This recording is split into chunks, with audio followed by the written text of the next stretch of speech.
तो मैं ये समझता हूँ कि यंग लॉयर्स पहले अपना खुद से एम बना कर आए।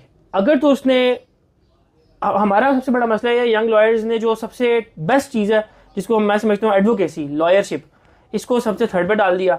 और जो सबसे यानी समझें आप सेकंड और थर्ड पे आती हैं वो जुडिशरी और प्रोसिक्यूशन साइड, उनको फर्स्ट और सेकंड प्रायोरिटी पे वो रखते हैं।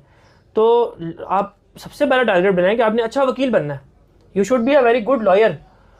once you will be a good lawyer, you will be a very best judge, you will be a very outclass prosecutor, but first you have to prove that you are a very good lawyer.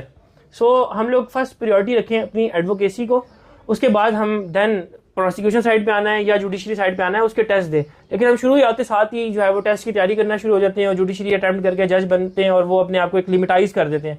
तो lawyers की कोई limit नहीं होती। मैं समझता हूँ कि lawyers को अपने आप को लिमिटेड नहीं करना चाहिए एक लॉ के स्टूडेंट को जब वो इस डिग्री में आ रहा है। और फिर जब उसका ये एम बन जाए कि उसने वकालत करनी है, तो फिर उसका ये सेकंड एक टास्क, उसके जो आपका सवाल है कि किस चैम्बर को ज्वाइन करे, उसका सीनियर कौन हो। उसमें मैं समझता हूँ कि सीनियर आप वो देखें, थोड़ा सा अल्टीमेटली इस पर वर्किंग करनी पड़ती है जिनके साथ आपकी कंपैटिबिलिटी मैच कर रही हो। ये चीज़ बड़ी ज़रूरी है, क्योंकि अल्टीमेटली जो आपका रहबर है वो आपको ना सिर्फ वकालत सिखाएगा बल्कि आपको ये भी सिखाएगा कि कमाई कैसे करनी है, इस फील्ड में रहकर हलाल कमाई कैसे करनी है। तो ये चीज़ भी बड़ी ज़रूरी है। तो इसकी चॉइस के लिए अल्टीमेटली पाकिस्तान में तो कोई ऐसा सिस्टम नहीं है, ना बार काउंसिल की तरफ से, ना ही हमारी यूनिवर्सिटीज़ या इदारों की तरफ से कोई ऐसा सिस्टम है कि स्टूडेंट्स की रहनुमाई की जा सके। तो उसमें यही है कि स्टूडेंट को खुद इटसेल्फ यहाँ पर रहते हुए वर्किंग करनी चाहिए।